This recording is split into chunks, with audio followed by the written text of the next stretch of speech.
Mesdames et messieurs, bonjour et bienvenue à On Jase, édition du 6 novembre 2020. Martin Lemay avec vous en compagnie de l'excellent Yannick la Bête Lévesque. Salut Yann. La bête, tabarnouche, t'es bête. en feu aujourd'hui. Il y a des journées, effectivement. Il y a des journées, j'ai la bête, mais c'est rare. Non, pas dit l'air bête, la bête. Bienvenue à On Jase, un podcast qui est en nombre depuis quelques années. Et puis Yannick, je vais nous vanter un peu. Podcast qui a remporté le podcast de l'année il y a 2 ans. Cette année est en nomination pour les Gémeaux. Fait que peut-être qu'on arrive dans votre TV d'un peu de nulle part, mais non, on a fait nos classes. C'est un podcast, c'est sur le web. On a déjà un éditoire fidèle sur le web. Et RDS maintenant présente bien sûr le show sur RDS Info en reprise tout au courant de l'après-midi. Vous pourrez nous capter.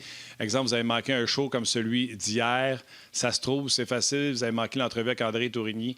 Vous pouvez trouver ça, bien sûr, sur nos plateformes, que ce soit Facebook RDS, Facebook On Jase, la page d'On Jase sur le RDS.ca. Bref, vous pouvez nous trouver facilement. Et la beauté de ce show-là, si on est connecté en live sur Facebook et sur la page On Jase pour communiquer avec vous, pour transmettre vos questions à nos intervenants aujourd'hui, Denis Gauthier et Guy Boucher seront avec nous, Yann, aujourd'hui. Donc, tu t'occupes de l'aspect Facebook, je m'occupe de l'aspect On Jase. Hier soir, vers 11h, minuit, là, je suis allé répondre aux gens qui nous avaient écrit pendant le show sur Facebook. Bref, on est excessivement présents et le show n'existe pas si vous n'êtes pas là. Donc, un gros merci d'être là. Exactement. Et émission très chargée encore une fois aujourd'hui. Tu l'as dit, tu as parlé de nos deux invités à l'émission. C'est 2 gars qui ont quelque chose en commun, hein, que je pourrais dire qu'ils ont une ville en commun ou une équipe, une organisation. Les Voltigeurs de Drummondville. Guy Boucher y a passé comme entraîneur.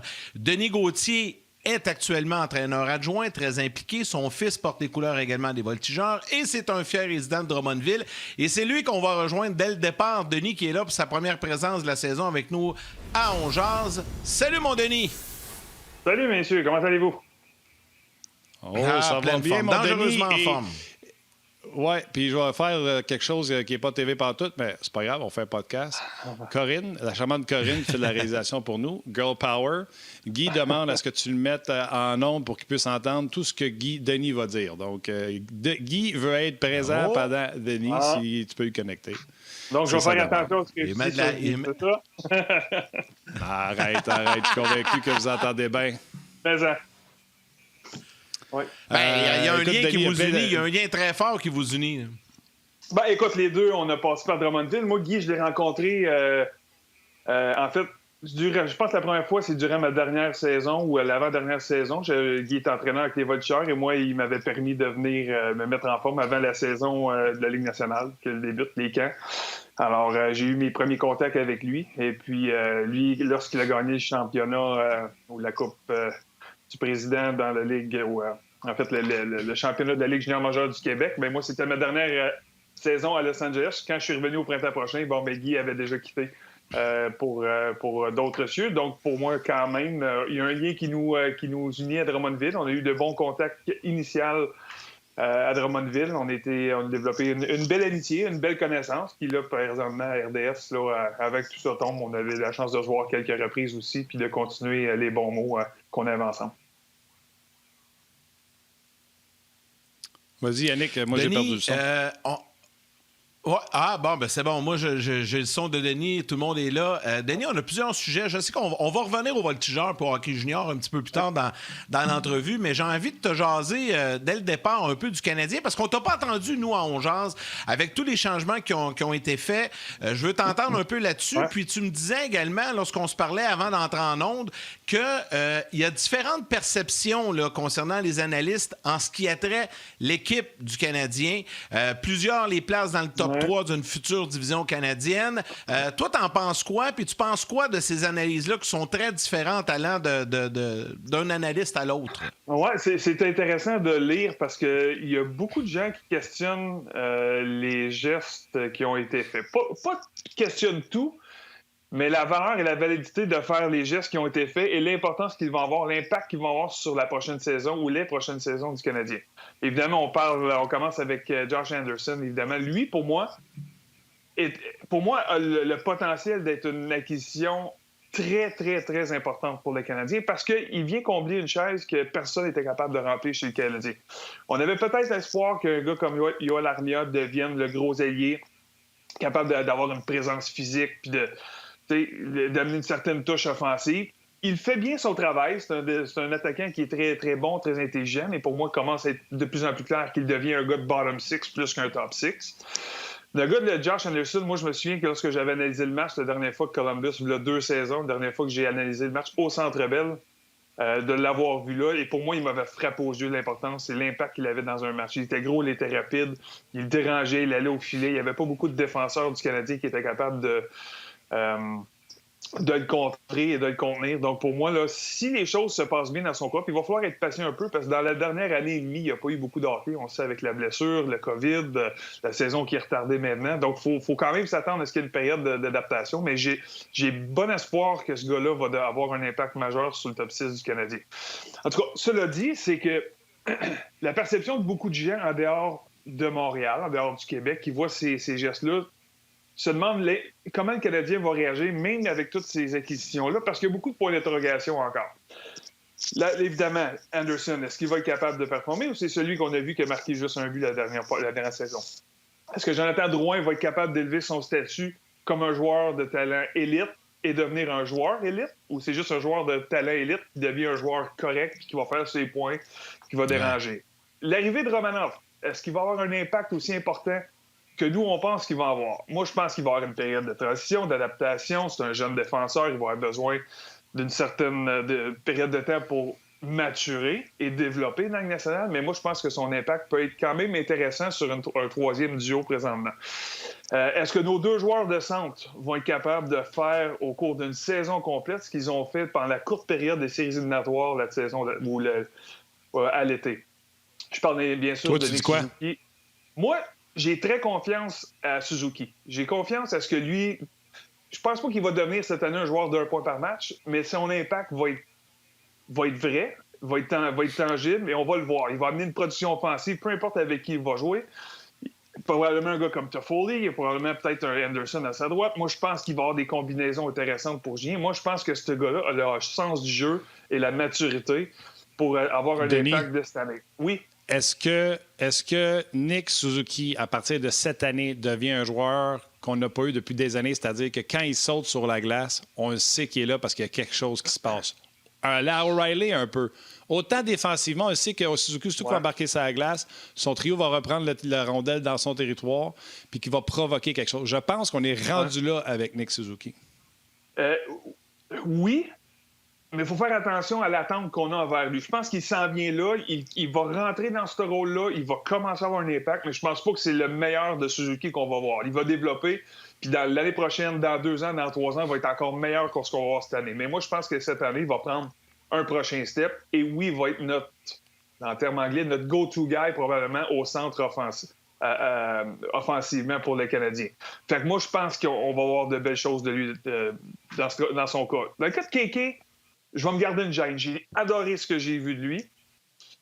J'ai adoré sa progression au niveau de la force physique, au niveau de son engagement physique, au niveau de son jeu en général. Mais il faut oublier, là, il a marqué 4 buts, on était impressionnés, mais il y a 4 buts, aucune passe en 10 matchs, si je ne me trompe pas. Là. Ça ressemble à ça. Fait que, ça fait 32 points d'une saison, ça. Un centre numéro 2, on s'entend pour dire que c'est correct, mais sans plus. Fait que, pour que lui soit capable de faire le geste. La bonne nouvelle, c'est qu'on a une bouée de sauvetage. Puis là, je déteste utiliser le mot de bouée de sauvetage quand je parle de Philippe Danault, parce qu'il est beaucoup plus que ça. Oui, c'est ça, il t'en veut déjà, man. Oui, c'est ça. Puis j'ai énormément de respect, puis je l'adore. Mais tout le monde voit Kéké comme le centre numéro 2 déjà. Mais tu sais, moi, je pense qu'il est peut-être pas prêt à le faire constamment. Je pense que Danault, c'est peut-être l'homme de la situation pour remplir ce poste-là. Puis c'est pour ça que si j'étais lui, tu sais, dans les négociations, dans les commentaires qu'il y a eu, qu'il n'était pas prêt à être le centre numéro 3, je le comprends très bien. Puis il veut un rôle, puis il a goûté, c'est quoi? Être un centre de premier trio, puis un joueur qui est capable de jouer contre la grosse ligne, qui est capable de jouer en infériorité numérique, avoir toutes ces responsabilités-là. Puis il veut pas descendre de responsabilité, je le comprends. Mais s'il veut faire partie d'une organisation gagnante à Montréal, il y a peut-être des compromis qu'il devra faire. Le compromis, c'est peut-être devenir centre numéro 3 l'année prochaine, dans 2 ans, dans 3 ans. Cette année, je pense qu'il y a encore une ouverture, une place pour lui d'être centre numéro 2 à Montréal parce que je ne suis pas encore convaincu que Kéké est capable de le faire à long terme. J'adore l'espoir. Je vais être très patient avec lui. J'aime ce que j'ai vu de lui. Je pense qu'il en reste encore à voir. Il faut lui donner un petit peu de temps. Fait que, tu sais, la différence d'opinion, je la comprends sur ceux qui sont à l'extérieur. Moi, j'aime beaucoup ce que je vois avec Jake Allen. Je vois beaucoup ce qu'avec Edmondson en défense. J'aime notre groupe de 6 défenseurs. Pour moi, cette année, va faire de Carey Price qui va revenir un des meilleurs gardiens dans la Ligue nationale cette année. Ouais, il va y avoir moins de 2 Denis, de... Oui, moi, je suis le gossant du show. Quand quelqu'un est politicien, répond pas exactement à la question, je suis celui qui va piquer pour gosser. T'sais. Le pire, c'est que c'est ta question à toi, puis tu y réponds pas, man. Le Canadien, es-tu une des meilleures équipes canadiennes? Parce que les questions à savoir, Anderson, va-tu être le gars qui a marqué un but, qui a été blessé toute l'année? On se les pose toutes. Est-ce que Allen va permettre de jouer suffisamment bien pour qu'on n'ait plus la chienne de ne pas mettre Carey Price un match donné? Est-ce que on sait... Toutes ces questions-là, ces points d'interrogation-là, on se demande. La question que nous autres, on veut que tu nous répondes. Il faut que tu te mouilles. Le Canadien, c'est une des meilleures équipes canadiennes avec ce qu'on a là. Parfait, mon gassin. Je vais te répondre.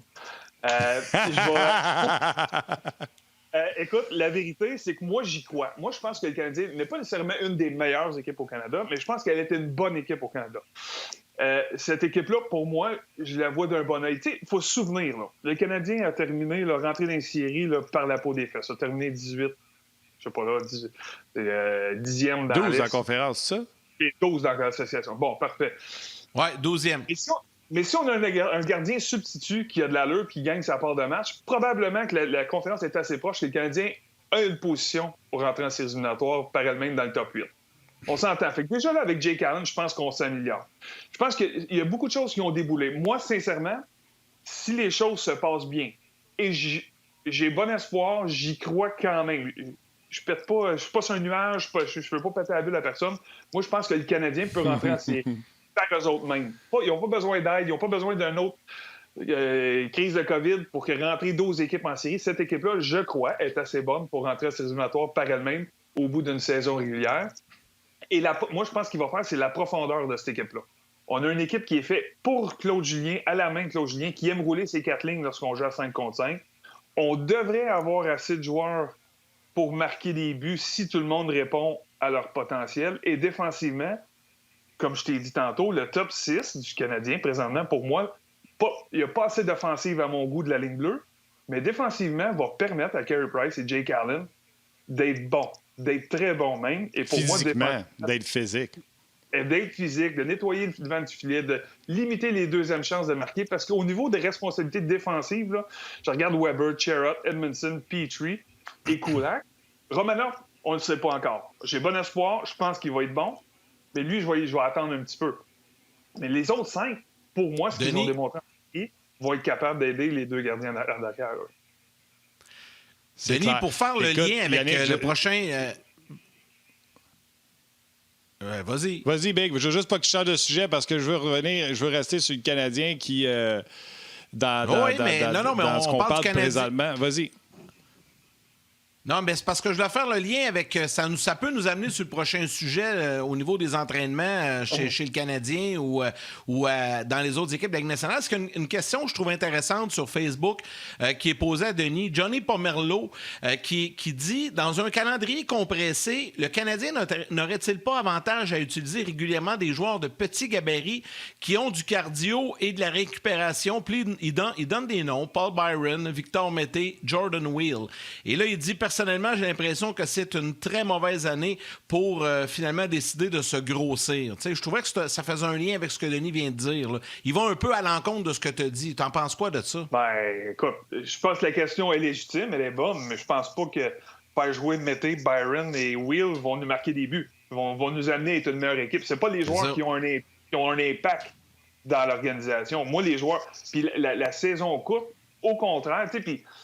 Je comprends son point, la vitesse, ça devient vite. Les Canadiens, historiquement, généralement, partent les saisons de la bonne façon. Si on fait une moyenne des 8-10 dernières années, je pense que le groupe d'entraîneurs va faire un travail spectaculaire pour préparer cette prochaine édition-là pour que ça parte du bon pied.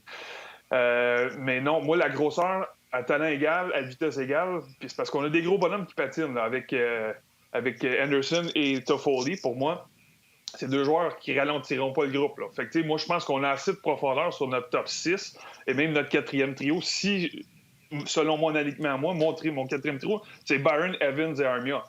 Ça devient quand même intéressant après de qualité de joueur, de sens du jeu et d'impact que ces gars-là peuvent avoir sur un 4e trio avec un temps de jeu limité. Donc, pour moi, j'aime beaucoup mieux avoir une équipe qui est plus grosse pareil et qui va être plus difficile à affronter, autant à défensive, maintenant que notre groupe de 6 qui est très gros et très pesant, mais aussi à l'attaque sur les ailes. Ça, on en avait besoin. Et l'arrivée d'Anderson et Toffoli, pour moi, surtout Anderson, là, j'aime les buts de Toffoli, j'adore le joueur, mais Anderson, pour moi, si j'ai son plein potentiel, peut avoir un très, très gros impact chez le Canada.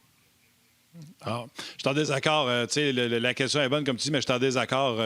Jouer plusieurs matchs, on parle de conditions physiques, on parle de conditionnement physique puis d'endurance. Puis ça va pas avec la grosseur des joueurs, ça va avec la façon que se sont entraînés puis se sont entraînés adéquatement.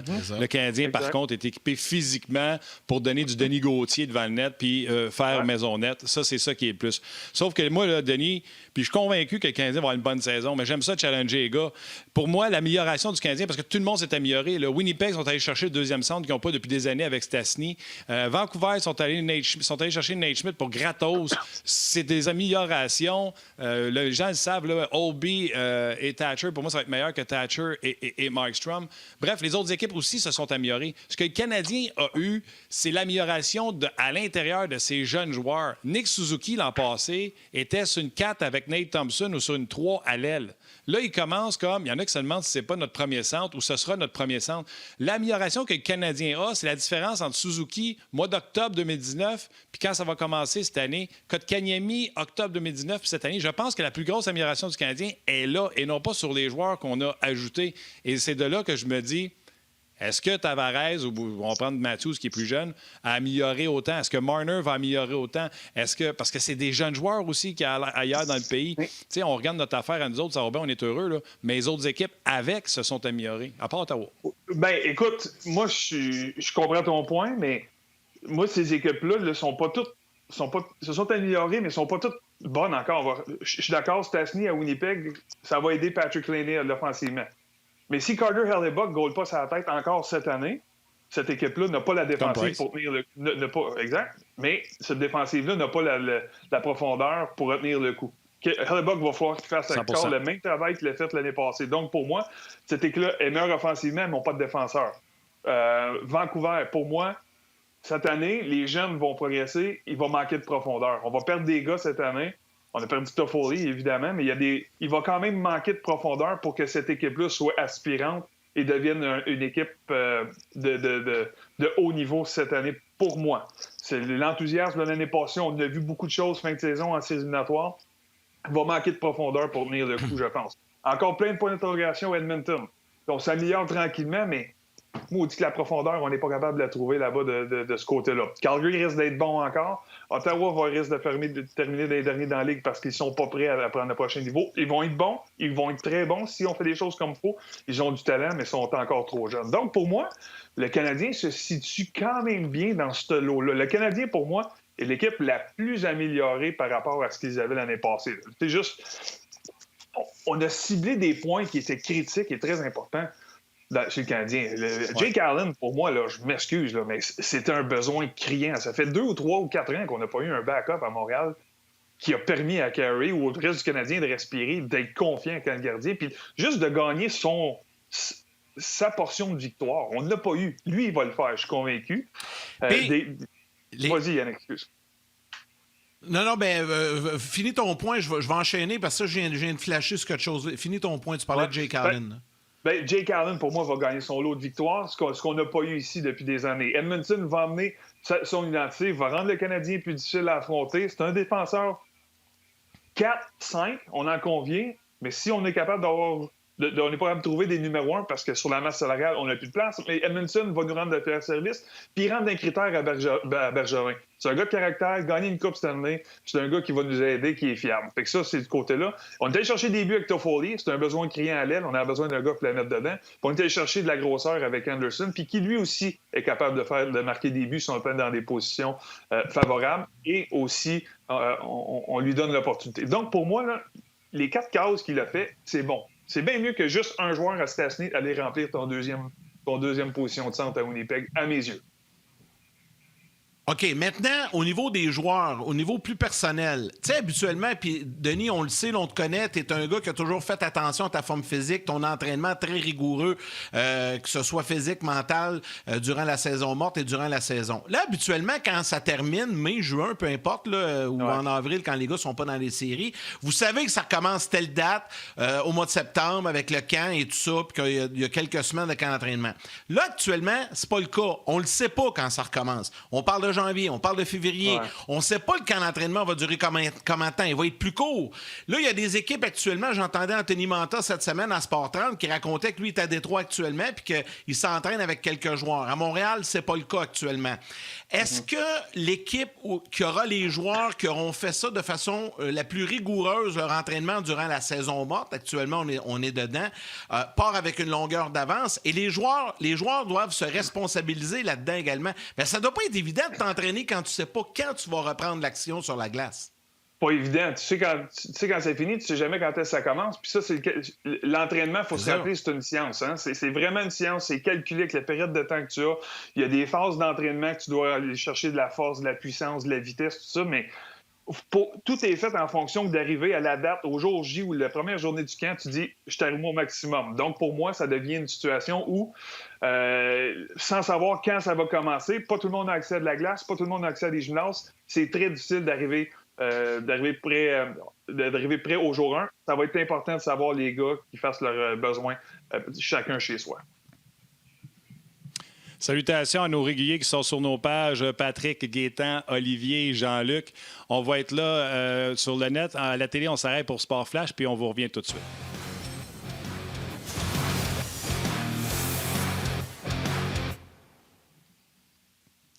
On a un petit défi, Yannick puis moi, ceux qui sont capables de coller les pauses, puis ceux qui ne sont pas capables. À date, mon Yann, je suis 1 à 1. Les gens qui sont habitués de suivre le podcast live, merci, Vadé. On est là. On vous salue. Jean-Luc Pigeon, des bons commentaires également qui trippe, qui pense qu'Anderson va apporter beaucoup à l'équipe. Salutations à Joël. Tu te souviens, on avait parlé de Joël cette semaine, Joël Vianti, qui disait que sa blonde a trouvé qu'il ne passait pas assez de midi avec lui. Fait qu'il dit bonne nouvelle, je suis là. Mauvaise nouvelle, ma blonde n'a pas voulu être là. Fait qu'on le salue pareil. Denis, tu parlais de l'entraînement. Ils joueront, vous m'avez dit, vous ne jouerez pas, comme si tu étais encore actif. Ils ne joueront pas une saison complète. Pourquoi pas dire on va piquer peut-être début février ou mi-janvier. De toute façon, il aurait fallu qu'ils soient à maximum. Tu comprends-tu, là? Ils vont jouer peut-être 50 matchs. Tout si bien de piquer avant, comme si tu jouais tes 20-30 matchs en gymnase, puis tu vas être à ton summum quand ça va commencer pour les quarantaines de matchs qui s'en viennent. Pourrais-tu faire ça? Bien, tu peux le faire. Ce qui est dur, c'est après ça d'essayer de le maintenir. Tu peux pas maintenir ton pic pendant 2 mois de temps dans ta phase d'entraînement, tout ça. Puis c'est aussi la motivation. Lorsque tu arrives à ton pic, c'est que là, tu commences, tu arrives à ton pic, tu te mets à jouer, tu arrives au camp. Là, ton entraînement diminue parce que ton temps de glace augmente, ton niveau de compétition sur la glace augmente. Donc, l'entraînement qui est en dehors ou dans le gymnase devient complémentaire, si on veut. Donc, c'est là la différence. C'est de rester au pic pendant 6 semaines, 8 semaines, ça devient difficile. Tu sais, moi, je suis pas un grand scientifique d'entraînement, je m'y connais un petit peu, mais des fois, c'est peut-être mieux juste d'essayer d'arriver à 8 ou 9 sur 10 au 1er janvier, puis maintenir 8 ou 9 sur 10, ce qui est plus facile que maintenir ton 10 sur 10 pendant 2 mois, puis d'espérer que tu vas recommencer. Puis si tu arrives au camp à 8 ou 9, moi, je pense que tu es capable de t'en sortir. Puis, tu sais, dans la situation où le Canadien ou la Ligue nationale allait présentement, je pense que tout le monde va comprendre cette situation-là. Mais le pic de 2 mois est trop long. Mais si c'est juste une différence entre deuxième semaine de janvier et la première semaine de février, ça, c'est plus facile à maintenir. Je pense que c'est réaliste de penser qu'on peut le maintenir. C'est certain que c'est un défi, puis c'est un défi pour tout le monde là-dedans. Tu sais, je me mets à la place des joueurs, là, puis je t'écoutais parler, là. Tu sais, quand t'as pas d'échéancier, même Martin, nous autres, dans la vie, tu sais, on le sait, on a un échéancier, on travaille, on telle journée, telle chose. Tu sais, moi, je sais que j'ai des tournages qui s'en viennent. Tu sais, je suis capable de planifier. Tu sais, les gars, là, actuellement, là, sont à la maison, ils sont pas capables. Ben, c'est ça, tu le sais. Ils sont pas capables de rien planifier. Tu sais, ça doit pas être évident non plus, là, pour la famille. T'as un huissier devant la porte, ça va bien? Ouais, mais... Va y répondre. je vous donne un exemple. Je vais être fatigué avec ça, mais tu regardes juste le cas de Poehling là, quand les séries éliminatoires ont recommencé. C'est là qu'on peut tester la maturité parce que là, on est un peu dans la même situation qu'on était avant. On espère qu'on va être capable d'avoir une prochaine saison, mais il n'y a pas de garantie. Moi, je pense qu'il y a plusieurs joueurs qui n'y croyaient pas que la saison était pour repartir cet été puis avoir des séries éliminatoires à cause de la situation mondiale. Fait que ceux qui n'étaient pas assez sérieux, assez matures, assez intelligents pour te garder en forme puis de le faire juste au cas, c'est des opportunités ratées, c'est de l'argent gaspillé. Puis de l'argent gaspillé, je parle de... Là, si Poehling est arrivé prêt à jouer, peut-être qu'il commence la prochaine saison à Montréal. Là, présentement, dans la situation où il est là, d'après moi, il commence avec le Rocket. C'est de l'argent perdu pour Poehling parce qu'il n'a pas été assez mature, il n'a pas été assez intelligent d'arriver prêt. Absolument. Fait que, c'est un peu la même situation là. On espère, on avait dit janvier, bon, OK, peut-être. Là, on retarde à février. On n'est pas encore certain. Il n'y a pas de garantie qu'on va être capable de jouer ça. Il n'y a pas d'entente avec l'Association des joueurs et la Ligue. Puis on ne veut pas avoir une autre bulle de 3 mois, 4 mois. Les joueurs ont trouvé ça trop difficile, n'ont pas aimé ça généralement. C'est trop long, loin de la famille. Quel compromis qu'on peut faire? Il y a tellement de choses qu'il y a. Fait que si le gars il est pas assez intelligent, il est assez mature et discipliné pour se garder en forme, ça devient difficile de s'entraîner et de se préparer. Puis c'est là que je revenais tantôt, ça prend une discipline incroyable d'être capable de te mener, de rester motivé à le faire. Parce que quand t'es pas motivé dans le gym, là, puis de te dire « Ah, ça me tente pas », là, impossible que tu donnes ton 100% et que tu progresses dans tes phases d'entraînement comme tu es supposé le faire. Tu arrives au gym, ça, je l'ai vécu ma dernière année. Quand j'ai fini Los Angeles et que j'ai décidé de prendre ma retraite, là, je m'entraînais tout l'été, j'avais pas de contrat, je négociais, j'avais pas d'offre que j'aimais. J'allais au gym, là, je te le dis, pendant un mois et demi de temps, j'y allais 15 minutes. Je faisais 2 sets de quelque chose. Je suis plus capable. Là, je le savais que c'était fini pour moi. Non, mais c'est ça, j'étais plus motivé. Puis pourtant, j'avais 31 ans. J'avais 31 ans. T'sais, le côté business avait rentré dans la ligue pour des histoires que je vous ai partagées 1000 fois avec les Flyers, mais là, on dirait que là, j'avais plus le feu. J'allais au gym, puis j'ai fait un mois de temps. J'allais 15 minutes, 20 minutes en heure, puis normalement, c'est 1h30, 2 heures dans le gym, puis je sors de là, j'ai le toupette de travail, j'ai chaud. Puis là, c'était comme, fais 2 sets de squat, je m'en vais, fini. Littéralement, c'est ça qui m'est arrivé. J'étais 15 minutes, 20 minutes, 25 minutes dans le gym, je partais. C'est la même situation-là pour les joueurs. S'ils sont pas motivés à s'entraîner et de l'autodiscipline, ça va être tough pour un de la Ligue. C'est bizarre en temps parce qu'aujourd'hui, tu es à retraite puis tu en mets bien plus du temps dans le gym, tu sais. Hey, c'est quand même vrai aujourd'hui, mais là, j'essaie juste de survivre. Puis là, je te dis, j'ai ma serviette ici, je sors de la douche, j'ai encore chaud, je transpire, parce que je viens de finir mon workout avant de vous parler aujourd'hui, gars. Hey, puis Denis, t'es souvent sur la glace aussi. Yann. Quoi? Ça, c'est une affaire, j'essaierais. Moi, aller dans le gym, écoute, je suis jamais allé dans un gym. Tu sais, vous m'avez vu, là, moi, je suis 6'2", 2'40", là. J'ai été chanceux dans la vie. Là. J'ai été doté d'une shape pas pire. J'ai jamais poussé un poids de ma vie. J'aimerais ça à m'emmener aller avec un vrai comme Denis, voir à quel point je suis à des années-lumière d'un gars qui n'a jamais quitté le gym. Ouais. Ouais, écoute, j'ai des phases. Je te dirais, les 5-6 premières années que quand j'ai pris ma retraite, j'étais très discipliné, tout ça. Je te dirais que les 5-6 dernières, je fais beaucoup plus de maintenance que de pousser. J'ai plus le même but, la même motivation de pousser et d'aller l'extra pour devenir, squatter 4 plaques chaque barre. Pour moi, c'est plus un but, c'est plus un désir.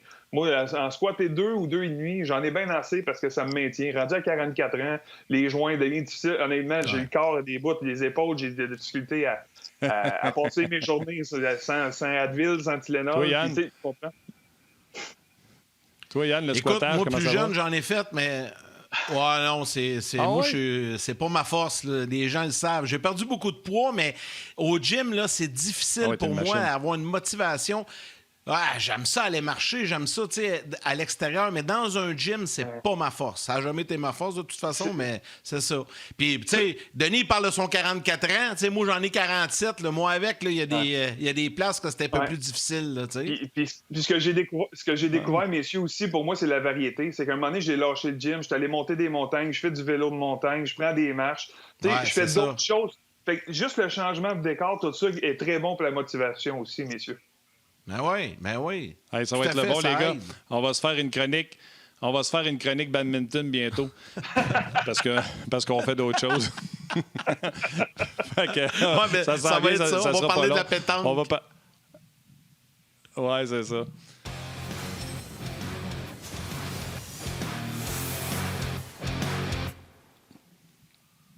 Bon, je pense que je suis 2 en 2 avec les pauses. Les gens qui étaient avec à la télévision, qui étaient en Sport Express ou les manchettes du sport, bienvenue, re-bienvenue. Denis Gauthier, on n'a pas réussi à s'en débarrasser pendant la pause, mais ça achève. On était rendu à parler de badminton. Fait que on va arrêter ça là. Denis! Oui. Les gens sont contents que tu aies été sur le show. Fait du bien d'avoir t'entendre une nouvelle voix, tout ça. Mais on va te laisser aller. Puis on va surtout confirmer ou infirmer ce que tu as dit avec Guy Boucher. Tu as dit que c'était un mauvais entraîneur. Fait qu'on va aller lui demander. Non, c'est pas vrai, ça. Salut à Guy de ma part. Non, puis salut, buddy. Salut, Denis. Puis la prochaine fois, on va parler des voltigeurs un peu plus. On a plein de sujets. Écoute, ils s'en vont dans une bulle et tout ça. Ils ont vécu des semaines difficiles, mais là, on te laisse parce que Guy arrive. Denis, toujours un plaisir. À la prochaine, les boys. Prends soin de toi, mon chum. Bye. Salut. Hey, il y a plein de commentaires, Martin. Je vais te laisser le temps d'en faire sur rds.ca, mais là, moi, ce que je vais faire, c'est que je vais saluer les gens. Il y a eu beaucoup de questions en ce qui a trait le Canadien. Bon, Johnny Pomerleau, j'en ai parlé tantôt. Jeannot Chandonnet, il y a Max Arbour également. Memo Villanueva qui était là. Simon Tremblay.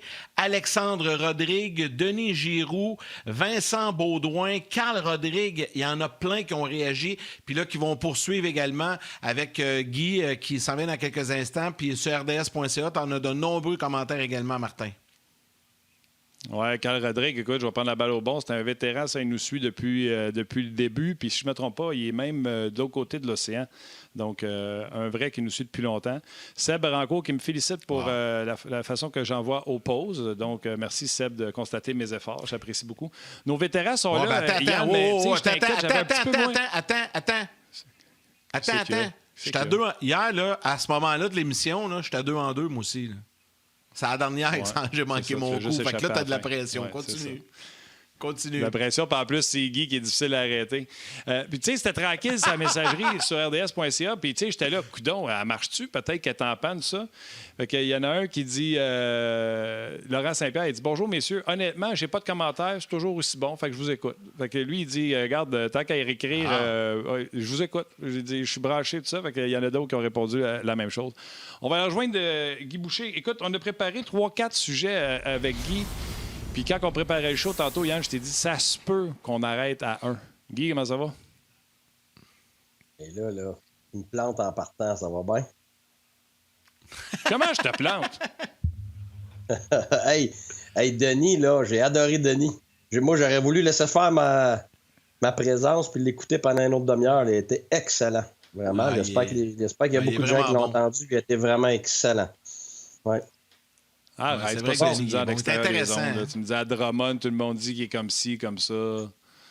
Arrête, t'es menteur. Hey, les gars, attendez. Guy, tu veux lancer des fleurs à Denis? Je pense qu'il est encore là. Je sais pas si en régie, Corinne, elle peut rentrer Guy aussi. Là, je la prends un petit peu à la dernière minute, là, mais tu vas pouvoir lui faire ton message avant qu'il quitte. Il est encore en ligne. Il est resté, je pense il est là encore, OK. Tu peux y parler, Guy. Vas-y. Hey, non, mais je venais de dire que tu avais été excellent. Vraiment, là, j'ai dit, je suis tout soumis de pas passer. Je vais juste écouter, je vais être bien content. Si je me fais payer en plus, je vais être parfait. Arrête. Il s'est mis... C'est bonne chose. J'ai pas raccroché tout de suite, je t'écoutais. Oui, mais... Attends une seconde, là, il s'est pas mouillé avec la division canadienne, puis toi, tu m'as écrit pendant qu'il parlait de la division canadienne, tu as dit « Hey, je veux parler de la division canadienne. » Tu voulais en parler? Parle-en. Les deux répondaient à ça. Canadien finit où si on joue une saison de 50 quelques matchs en division canadienne? Go! Guy? Ben, non, c'est parce que moi, c'est pas une question d'en parler spécifiquement quelle équipe où. C'est juste que moi, je pense que ça serait une superbe opportunité d'avoir peut-être pour une fois dans l'histoire une division canadienne, puis de voir des équipes qu'on ne voit pas souvent, que ce soit Vancouver, que ce soit Edmonton, Calgary, tout ça, de les voir aussi souvent que ça. Ça serait différent, ça serait rafraîchissant. Et moi, je pense que quand tu regardes cette division-là, je pense que pourquoi les gens ont des opinions différentes, c'est parce que je pense que tout le monde presque va pouvoir aspirer à faire les séries dans cette division-là. Puis ça va dépendre évidemment beaucoup plus des blessures puis des circonstances que d'autres choses. Parce que je suis d'accord avec Denis que le Canadien s'est tellement amélioré qu'on peut maintenant peut-être aspirer à faire les séries. C'est sûr que et je suis d'accord avec toi, Martin, aussi. Puis là, j'ai l'air un peu têteux. Là, je suis d'accord avec tout le monde. Mais c'est que...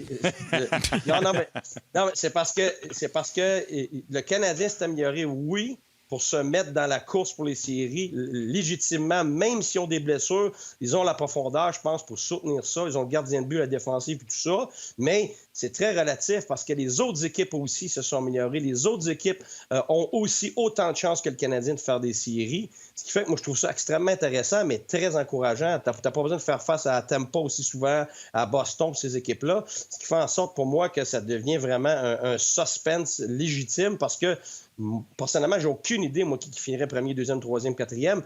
Mais en même temps, je pense que tout le monde pourrait le faire presque dans cette division-là. Alors moi, c'est pour ça que je voulais en parler. C'était pas pour dire, OK, mon 1, c'est ça, puis mon 2, c'est ça, mon 3, c'est ça. Alors peut-être que je suis plate. Je suis plate par rapport à ça, mais c'est parce que je trouve ça différent, je trouve ça excitant. Puis évidemment, avec tout ce qui se passe avec le COVID, tout ça, traverser les lignes, je vois pas comment on va faire, moi, pour traverser des lignes d'un pays à l'autre. Alors, ça simplifierait ce qui se passe en ce moment. Fait que tu vas te mouiller plus, Denis. Moi, je t'envoie, tu es obligé de te mouiller. Oui, c'est ça. Mais bon, moi, je pense que le Canadien, bon, s'il y a 7 équipes au Canada, je pense qu'il est capable de terminer au moins 4e.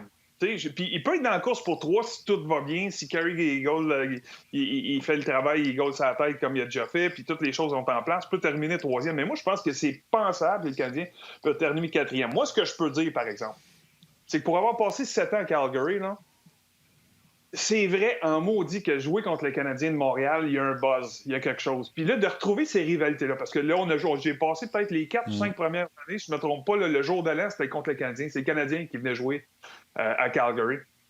Et c'était toujours des événements qui étaient vraiment, vraiment le fun à jouer. La fébrilité dans l'aréna, dans la ville. Il y avait beaucoup de partisans du Canadien. Il y a quelque chose qui se passe quand le Canadien joue contre les équipes de l'Ouest, même si on ne les voit pas souvent. Donc, d'avoir l'occasion, comme Guy dit, d'affronter ces équipes-là plus régulièrement, peut-être d'aller jouer Calgary, peut-être aller jouer 3 matchs cette année-là, contrairement à 1. Ça a certaines valeurs, pour moi, ajoutées à la Ligue, aux partisans canadiens, pas du Canadien, mais les partisans du Canada, de la Ligue nationale, qui vont retrouver un petit quelque chose de plus cette année. Donc, pour moi, il faut profiter de cette occasion-là puis de ramener des vieilles rivalités, parce que j'y ai participé, c'est vraiment quelque chose de le fun. C'est pas Canadien nordique, c'est pas Calgary-Edmonton, mais il y a quand même quelque chose de jouer Calgary-Canadien, Edmonton-Canadien également. Et toi, Denis, j'adore ça, ce que tu dis. Mais attends. J'avais une question. Vas-y, Guy. Vas-y, je vais y aller après. Vas-y, si tu me permets, Martin. Est-ce que, Denis, tu penses que c'est parce que tu es un Québécois puis c'était plus particulier pour toi, ou ça se reflétait sur toute l'équipe, les anglophones, les Américains, tout ça? Il n'y a pas de doute que moi, j'avais un petit quelque chose de plus que le gars à ma gauche puis le gars à ma droite. J'en conviens. Mais il y avait une énergie dans l'aréna, par exemple, qu'il n'y avait pas contre tout le monde. C'est que là, tu te retrouves avec des partisans. Puis comme le Canadien va sa route aux États-Unis aussi, il y a plusieurs partisans du Canadien qui suivent le Canadien partout. Mais il y avait quand même une énergie qui était hors de l'ordinaire que quand tu jouais contre n'importe qui d'autre que les Oilers d'Edmonton. Parce que quand tu joues contre les Oilers, c'est particulier. C'est comme Canadien-Toronto à Montréal. Il y a un air qui est différent.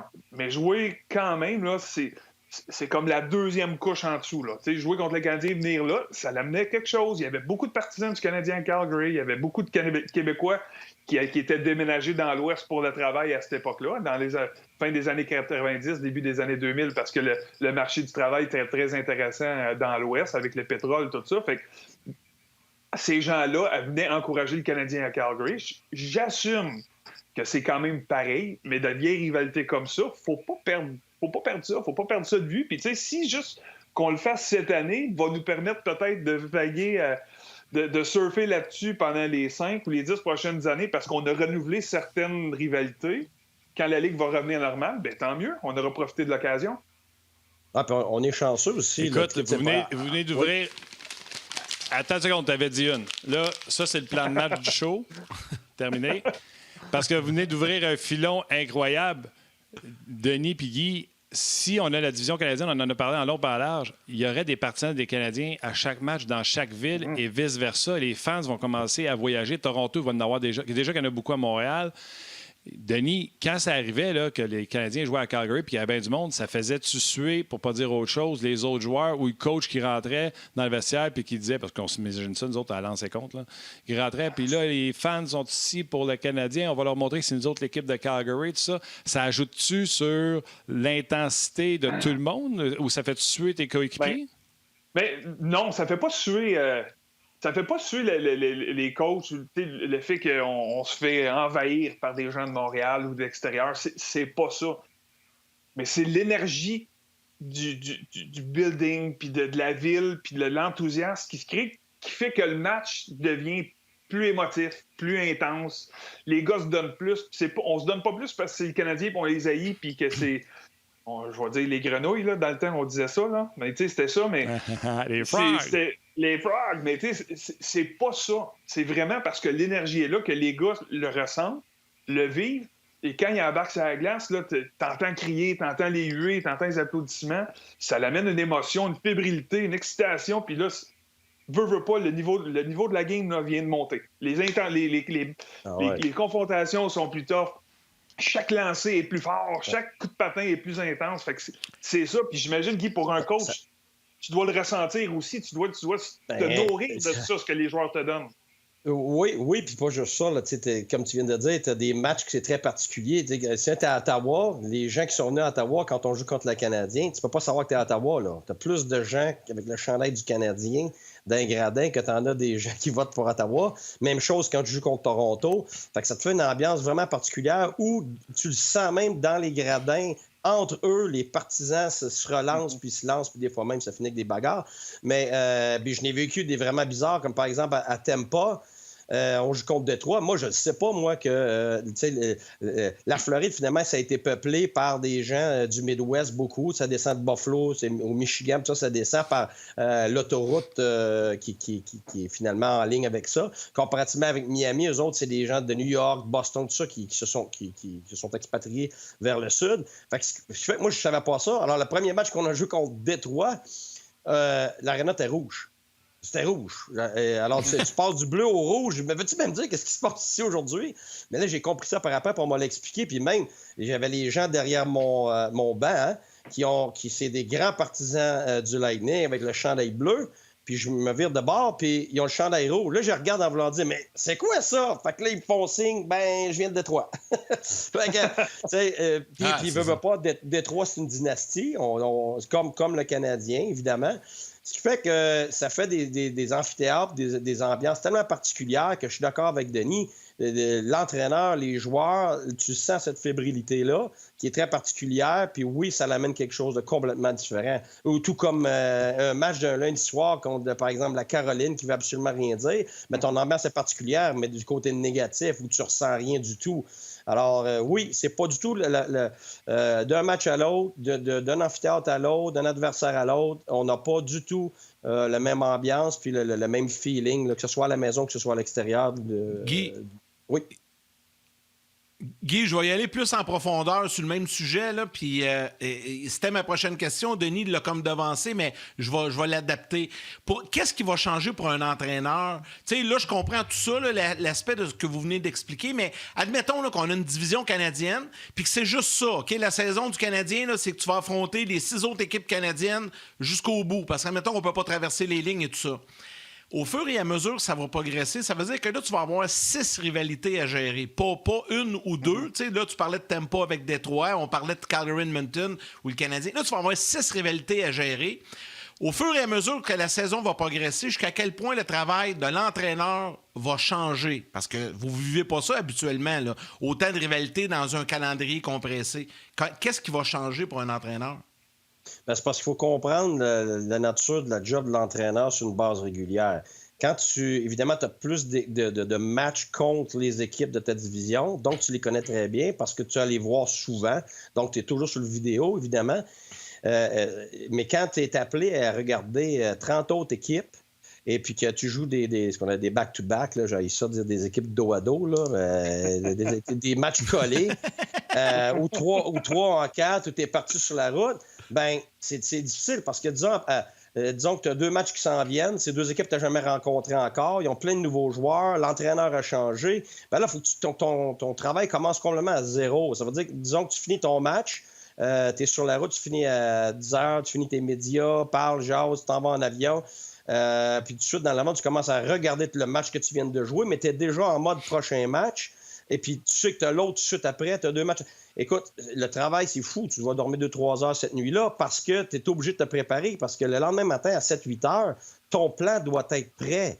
C'est pas, OK, là, je me présente au travail aujourd'hui, qu'est-ce qu'on fait? T'es comme entraîneur-chef avec ton staff, tu dois déjà avoir regardé ton match pour voir qui est bien performé, qu'est-ce que tu vas changer. Tu dois regarder les 2 et même 3 derniers matchs de tes adversaires qui s'en viennent. Si tu les connais pas, donc, tu peux pas couper les coins ronds. Tu sais, une équipe comme Toronto, par exemple, moi, je les voyais 3 fois en match d'exhibition. Tu les avais vus les 2 dernières années. Le coach n'avait pas changé. Regarde, oui, je regardais certaines choses. J'avais mon staff qui me disait, OK, ça a changé. Voici c'était quoi ces derniers matchs, les tendances. Mais je connaissais par cœur. Puis je regardais aussi comment on avait du succès. Fait que j'étais capable déjà de faire ça pour passer à d'autres choses. Tandis que quand tes équipes différentes tout le temps, ben, tu commences à zéro, c'est l'enfer, là. Puis il y a tellement à faire, c'est des heures et des heures pour étudier une équipe.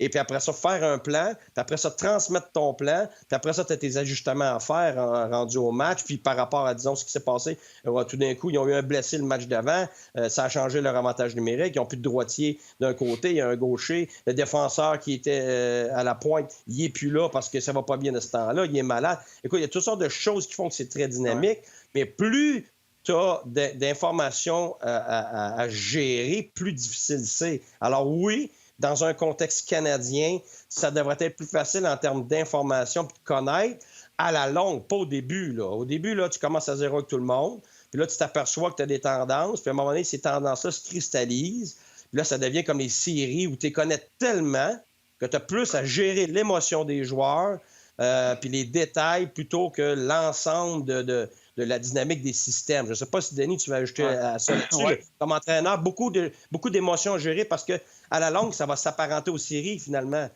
sais, quand tu es rendu à 5-6 matchs contre la même équipe, les gars veulent se tuer, là. C'est ça. Puis ça va devenir très épuisant, je pense, pour les joueurs. Parce que tu as parlé du match du lundi soir en Caroline, là, il n'y en aura pas, là. Le match du lundi soir en Caroline qui fait que... ou à Long Island, là, qu'il y a peut-être juste 12 000 spectateurs dans les estrades, il y a moins de pertes, il y a moins de ça. C'est facile de t'endormir dans un match, puis juste te mettre sur le cruise, puis... Il y a certains soirs qu'un joueur de hockey là, qui est assez intelligent et mature et capable d'adapter son jeu pour être assez bon pour contribuer, surfer, pour survivre, exact. Contribuer juste assez pour donner ce que tu as donné, mais tu peux pas être en mode série tout le temps. Moi, ce que je trouve particulier dans cette formule-là, ce que j'ai hâte de voir si ça se produit, c'est que tous ces matchs-là, je parlais tantôt de l'énergie d'un building, la fébrilité de quand tu arrives d'une ville, puis d'être le Canadien d'aller quelque part, c'est que dans les matchs où tu survis et puis tu es sur le cruise, là, tu n'as pas le choix d'embarquer. La fébrilité, les gens, l'énergie. Puis ça, c'est pas un cliché, tu la ressens. Tu le sens à l'intérieur de toi, ça vibre, tu as les papillons, fait que ça va forcer tous les gars à avoir chaque match à un plus haut niveau. Ça veut pas dire qu'ils vont être dans le tapis à tous les soirs mode série, mais ça va être, au lieu d'être un 7 sur 10 en Caroline, tu vas peut-être jouer un 9 sur 10 à Winnipeg ou à Vancouver ou à Edmonton. Fait que ça, pour moi, ça risque d'être ça va faire du hockey très intéressant, mais ça va être aussi très épuisant. Là, des matchs sur la route, deux matchs en 2 soirs, 3 en 4, de jouer dans des modes de même, la récupération va être difficile, et là, c'est les dangers de blessure, les dangers de tous les autres dangers qui deviennent connexes. Mais il reste que ça risque de faire du hockey extrêmement intéressant parce que c'est un sprint. Une cinquantaine de matchs, 48, 57, je sais pas, là. Mais ça va être un sprint intense, puis ça va être du bon hockey à regarder, je suis convaincu. Oui, puis Denis, Est-Ouest plus souvent, là, voyagement plus difficile, là. Ça compte, là. Puis tu as joué à Calgary. C'est vrai que les joueurs, là, le décalage, les gens ne réalisent pas. Si on parle pour 1 heure de décalage, ça te prend 1 journée de récupération par heure de décalage. Ouais. C'est beaucoup. C'est pour ça que quand tu vas jouer, mettons, avec Équipe Canada, moi, j'ai appris ça là. Tu avais 6 heures de décalage souvent quand tu te retrouvais en Europe. Si on allait jouer, disons, en Russie, en Biélorussie, tout ça, ben on essayait de se rendre en Suisse, par exemple, d'avoir un camp pendant 5-6 jours, de jouer des matchs contre des bonnes équipes. pour justement passer ce temps requis-là pour la récupération. Après ça, passer à des choses plus sérieuses plus tard. Mais tu as besoin, mais tu n'as pas le temps souvent dans le national. Tu essaies d'arriver en avance, mais avec ta cédule, tu fais en sorte que tu arrives des fois à la dernière seconde, la soirée d'avant, et puis tu as à gérer 3 heures de décalage. Ça veut dire que quand tu joues contre Calgary ou que tu joues contre Vancouver, que tu as 2 ou 3 heures de décalage, ben tu n'as pas souvent le temps de récupération. Puis moi, je me rappelle Martin Saint-Louis, extrêmement en forme, me disait toujours, c'est l'enfer jouer à Calgary. Guy, c'est une réalité, c'est vrai, on a de la misère à respirer. Puis on le voyait par les présences sur la glace, que Martin Saint-Louis qui était capable de durer au maximum entre 35 à 45 secondes. Et au bout de 30 secondes, il avait la discipline de sortir, puis il disait aux autres joueurs de faire ça. Et c'est là la maturité, je pense, Denis, tu as mentionné ça dans la première demi-heure. Ça, c'est des points extrêmement importants qui font que quand un joueur est mature, il va être capable de maintenir sa cadence, puis le jeune ne l'est pas. C'est là qu'un Kotkaniemi, c'est là qu'un Suzuki, qui soit intelligent, qui soient des joueurs appelés à devenir des joueurs de premier plan, n'ont pas nécessairement cette maturité-là. Et c'est là que ça fait que c'est difficile pour eux, c'est pour nous de prévoir ce qu'ils vont être capables de faire dans une saison. Peu importe comment on les aime, ils ont à passer à travers ça et à gérer ça. C'est très, très difficile. Les gars, c'est intéressant. Puis là, Denis, tu vas avoir une décision à prendre.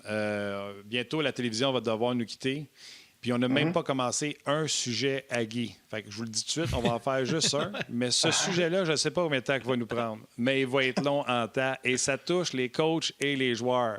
On parle des joueurs tricheurs. Les joueurs qui chialent que les coachs ne leur parlent pas. Puis, fait qu'on va avoir l'opinion du coach qui va nous dire que... Parce que je parlais avec Guy tantôt, je pense qu'on a parlé pendant 45 minutes. Des gars qui disent qu'ils ne se font pas parler, puis Guy a sa théorie là-dessus. Puis toi, t'es joueur qui l'a vécu certainement. Fait que tu as une décision. Tu raccroches ou tu restes avec nous autres? Le dîner est froid, mais je reste avec vous autres. Parfait. Les gens à la télévision, on se reparle lundi. Ça se poursuit sur le web. Merci d'avoir été là.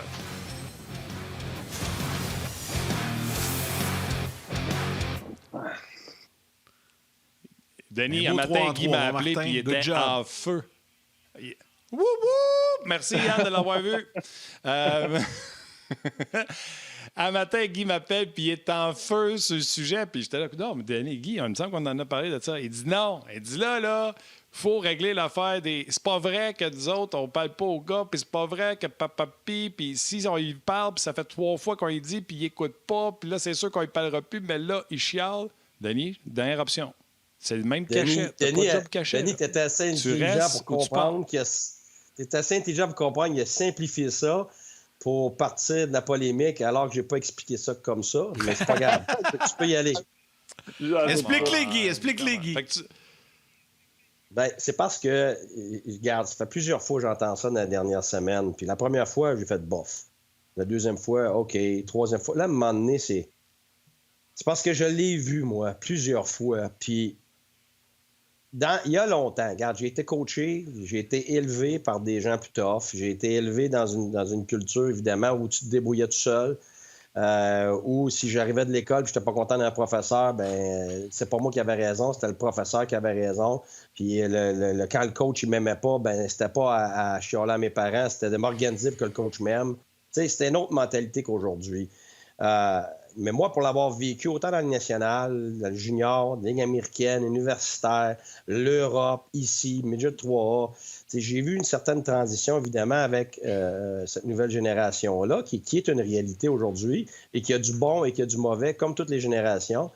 Mais moi, aujourd'hui, de ce que moi j'ai vu, le gars là, qui dit qu'il ne s'est pas fait parler par le coach, là, j'ai beaucoup de misère avec ça, parce que ça a déjà été vrai. Mais maintenant, là, dans le contexte de la Ligue nationale, oui, tu peux avoir un entraîneur qui est un peu plus distant. Oui, tu peux avoir quelqu'un qui est court dans ses interventions et il va peut-être te parler une fois par 2 semaines parce qu'il y a 24 joueurs puis il est complètement débordé parce que plus ça va, comme Hitchcock l'a dit, ça devient malsain maintenant coacher dans la Ligue nationale tellement il y a de choses à gérer autres que le hockey. Tu es rendu à peu près à 70% de ce que tu as à faire qui n'est même pas du hockey sur la glace. Alors, aujourd'hui, on voit que les staffs, le personnel hockey grandit continuellement, que ce soit dans le gym, que ce soit avec les thérapeutes, que ce soit avec les entraîneurs. Là, tu es rendu un petit peu comme au football, tu as des spécialistes de différentes phases de jeu. Puis la raison est très simple, c'est que la génération a changé, tu as besoin beaucoup plus de leur parler et de les aborder sur une base quotidienne. Et les demandes sont tellement plus grandes médiatiquement et tout ça, il faut que tu remplisses ces besoins-là. Sauf que moi, là, ce que j'ai vu, là, oublie ça, le joueur qui ne se fait jamais parler. Dans le contexte actuel, moi, ce que j'ai vu souvent, par contre, c'est le joueur qui va dire qu'il ne sait pas parler, mais c'est parce qu'il n'entend pas ce qu'il veut entendre. Et ça, c'est ce que j'ai vu le plus souvent. Ouais, c'est qu'il ne s'est pas fait parler. Et oui, il s'est fait parler, mais il s'est fait dire qu'il ne jouait pas assez tough, il ne suivait pas le système. Ça fait 3 fois qu'il se fait dire la même chose. Il se le fait dire par le coach. Après ça, il se fait dire par un assistant-entraîneur. Ça n'a pas fonctionné. Il se le fait dire par l'autre assistant-entraîneur. Il se le fait dire tranquillement hors glace. Il se le fait dire sur la glace. Il se le fait montrer sur le vidéo. Il se le montrer de 2 façons différentes sur le vidéo. Fait que là, à un moment donné, ben là, il ne parle plus. Ben c'est sûr, parce que là, à un moment donné, si tu vois qu'il n'y a aucune progression et que les autres joueurs aussi ont besoin de ce temps-là, les autres joueurs qui en valent plus la peine parce qu'eux autres, ça avance, puis il faut que tu gagnes des matchs, bien, c'est sûr qu'à un moment donné, il va y avoir moins de temps qui est passé avec ce gars-là parce que c'est la Ligue nationale. Si c'est du midget, tu vas habituellement continuer à mettre du temps égal parce que tu ne sais jamais quand est-ce que ça va donner quelque chose. Mais dans le professionnel, il faut que tu gagnes maintenant. La progression est maintenant. Puis pour un gars comme toi, il y en a 4 autres qui attendent en arrière, qui vont faire mieux que toi si toi, tu ne progresses pas, si tu ne te prends pas en main, si tu n'arrives pas une demi-heure, 45 minutes, 1 heure avant les autres. Tu sais, moi, les jeunes qui arrivent là, puis qui vont dans le gym exactement à l'heure qu'on demande, là, c'est parce que tu n'as pas compris encore. Là. Quand Crosby, il a 1h15 et 1h30, là, moi, j'ai vu l'équipe Canada à Ottawa pour, pas le championnat du monde, mais la Coupe du monde. Puis à 7 h du matin, là, alors que tout le monde devait arriver à 9 h, à 7 h du matin, qui était là? Crosby, Taves, Tavares. Tous les matins. Alors, le jeune, lui, qui arrive à 9 h moins quart, il n'a pas compris encore, mais il se le fait dire. Mais si le lendemain, puis le surlendemain, il arrive encore à 9 h moins quart, est-ce que c'est parce que tu n'y as pas dit? Ou c'est parce qu'il n'a pas entendu ce qu'il voulait entendre? Ou parce qu'il ne voulait pas, justement, faire l'extra? Ou il y en a qui comprennent tout simplement pas. Tu sais, les systèmes, ils n'aimeraient pas de nom. Mais avec le Canadien, il y en a qui sont échangés parce que ça fait 25 fois qu'ils se font dire la même chose, puis ils reproduisent les mêmes erreurs. Alors, oui, c'est vrai que le dernier mois et demi, il ne se fait plus parler. Mais c'est parce qu'on a passé à d'autres mondes. On a passé, par exemple, avec le Canadien, on a passé à Kotkaniemi. On met plus de temps sur lui, on met plus de temps sur Suzuki, alors que c'est d'autres gars qui avaient cette attention-là avant. Tu ne peux pas passer du temps égal à tout le monde, à tous les jours, toutes les semaines. C'est physiquement impossible. Il y a 24 heures dans une journée. Alors moi, c'est là qu'il y a des cas particuliers, des cas différents, mais je trouve qu'on se fait manipuler publiquement. Les agents se font manipuler, puis ils vont te le dire qu'ils se font manipuler par leurs joueurs. T'as des médias vont se faire manipuler. Les partisans vont se faire manipuler. Pas parce qu'ils sont pas intelligents, parce qu'il y a une petite partie de l'information. Si tu étais en procès, là, tu entendais les deux côtés, là, tu ferais « Ah, hey, OK, je comprends. » Sauf que les entraîneurs et les organisations, ils n'iront pas publiquement commencer à défendre et faire un procès de ce qu'un joueur va dire. Alors, tout ce qui va rester, c'est ce que le joueur va avoir dit. C'est ça qui me dérange. Vas-y, mon Denis. Moi, Guy, je suis un peu comme toi. Non, c'est très bon parce que je suis un peu comme toi. Je suis un peu plus vieille école. Tu sais, ça n'a pas toujours été facile. J'ai pas toujours grandi dans Watt. Puis j'ai pas toujours eu tout ce que je voulais. Et c'était très bien comme ça. Ça m'a permis de me développer. Ça m'a permis d'apprendre à me débrouiller seul, à passer par-dessus des épreuves, à passer par-dessus de l'adversité. Puis si ça allait pas bien, ben c'est le coup de pied dans le cul, puis travaille plus fort, puis trouve une solution. Tu sais, fait que moi, la meilleure affaire qui m'est arrivée pour comprendre un peu ce qui se passe aujourd'hui, c'est de prendre ma retraite puis devenir à temps partiel avec les Voltigeurs de Drummondville comme assistant-entraîneur, puis de donner du temps, puis de passer du temps avec les jeunes pour me rendre compte que... Voir l'autre côté de la médaille. Ben, oui, puis c'est une génération qui est complètement différente. Donc, tu sais... Les enfants rois. Ben oui, absolument. C'est un choc culturel pour moi quand je suis arrivé la première, puis les 2 premières saisons d'arrivée à Drummondville. De voir comment ça se passait dans le vestiaire d'un coach, puis la perception de eux envers les joueurs. Parce que moi, j'avais toujours juste les joueurs qui regardaient dans la chambre du coach. Puis l'autre chose aussi, c'est de voir comment les jeunes réagissaient. Tu sais, c'est plein de jeunes encore aujourd'hui que s'ils jouent pas, sont pas habillés, les parents comprennent pas. Les parents, là, mon gars, il devrait jouer, je comprends pas. Ouais, mais tu sais-tu qu'il est en retard d'un meeting? Tu sais-tu qu'il se pogne le cul dans une pratique? Tu sais-tu qu'il fait pas ce que les coachs demandent? Qu'il manque de respect envers ses coéquipiers? Tu sais-tu ça? Mais non, pareil, chez eux. Puis le jeune l'appelle, comment ça va? Ça va bien, toi, puis il se contrôle. Je comprends pas, je joue pas, le coach me parle pas. Les gars avec qui ça va bien, là, c'est ça qui est drôle, là, c'est... Tout le monde lui parle, mais c'est toujours ceux qui ça finit mal, qui sont pas heureux, qui se font échanger, qui se font pas parler. Ouais, mais il y a eu des... Comme Guy l'explique, il y a eu des séquences avant ça qui a fait qu'on s'est rendu là, tu sais. Fait que moi, je peux pas concevoir, puis tu sais, je comprends que Domi est parti, puis qu'il s'est fait échanger, puis qu'il dit qu'il n'y a pas eu de contact. C'est pas vrai qu'il y a personne qui a parlé à Montréal depuis qu'il est arrivé, là. Parce que la première année, probablement que tout le monde y parlait, puis il montrait des vidéos. On n'était pas content de ses mauvaises pénalités qui mettaient l'équipe dans le trouble des fois, mais on lui parlait, puis on l'encadrait, puis on lui montrait une façon de faire, puis on lui expliquait la culture du Canadien, ce qu'on voulait instaurer. T'as Julien... Puis il n'y en avait pas d'autres dans ce temps-là. Exact. Puis là, tu sais, t'as Julien, t'as Muller, t'as Duchamp, t'as Richardson, Fait que, tu sais, on va essayer de l'amener, puis probablement, là, il était de même, puis il était de même. Il écoutait, là, puis il regardait, puis OK, oui, coach, oui, coach, oui, coach. Puis la deuxième année, il a décidé que, là, je vais utiliser le langage d'ado aujourd'hui, là, il se la pète. Là, il est rendu ailleurs, là, c'est un big shot, là. J'ai fini premier marqueur, 70 points du Canadien, là. J'ai plus besoin d'écouter, j'ai plus besoin de faire ce que le coach me disait. Je suis assez talentueux, je suis bon, je vais faire ce que je pense que ce que je veux faire, puis je vais changer ma game. C'est pas de même que ça marche dans la Ligue nationale, puis c'est pas de même que ça marche chez les juniors, puis dans la Ligue américaine, puis plus tu montes, plus c'est top, puis... Oui? On s'entend-tu, les gars, pour dire qu'aujourd'hui, puis là, je vous pose la question aux deux, aujourd'hui, là, être entraîneur, tu sais, avant, là, un bon gars, un gars tough, avec des bonnes connaissances de hockey, pour faire un bon bout de chemin comme coach, que ce soit dans le junior ou dans la Ligue nationale. Aujourd'hui, il faut que tu sois un bon entraîneur, il faut que tu sois une bonne personne, il faut que tu sois quasiment un psychologue, il faut que tu aies des habiletés en éducation, il faut que tu sois également très ouvert d'esprit. Tu sais, aujourd'hui, là, c'est bien plus compliqué d'être entraîneur dans la Ligue nationale ou dans le junior majeur qu'il y a 20 ans. Oui, puis c'est même pas proche. C'est pour ça que tu n'as plus d'équipe qui a juste 3 entraîneurs. Tu sais, avant, Guy, là, c'était un coach, 2 assistants entraîneurs dans la Ligue nationale, c'est tout. À cette heure, t'as un coach de défenseur, coach d'avantage numérique, coach de désavantage numérique, t'as un coach de... T'as des coachs partout. T'as coach de vidéo. T'es rendu avec 2 gars vidéo dans le fort des équipes maintenant. Là. Ouais. Pourquoi? Parce que t'as un gars vidéo qui est débordé parce qu'il fait les matchs des autres équipes pour préparer ce qui s'en vient. Puis t'as ton autre gars vidéo qui fait tes matchs que tu viens de faire parce que toi, il faut que tu t'assoies avec pour regarder les clips. Puis après ça, moi, je te dirais, tu aurais besoin d'un autre gars vidéo pour regarder toutes les nouvelles tendances de la Ligue nationale pour t'arriver pour être en avance sur les autres. Écoute, ça ne finit plus le travail qui peut être mis là-dedans. C'est pour ça que quand tu regardes le nombre de personnes impliquées, comment minutieux c'est, puis aujourd'hui, les gérants sont très impliqués parce qu'en plus, ils ont tous les sons de cloche, pas juste de leur entraîneur, des assistants entraîneurs, de l'assistant gérant et des joueurs, ils ont le son de cloche des gars des autres équipes. Ils ont le son de cloche des agents qui les appellent continuellement. « Hey, comment ça se fait que mon gars n'est pas sa première ligne? Comment ça se fait que le coach n'a pas parlé les 2 derniers jours? Comment ça se fait? » Écoute, ça ne finit plus. Alors, c'est pour ça que quand tu es dans ce milieu-là qui était aussi dynamique que ça, puis que tu entends des histoires drastiques comme ça, regarde, je m'excuse, là.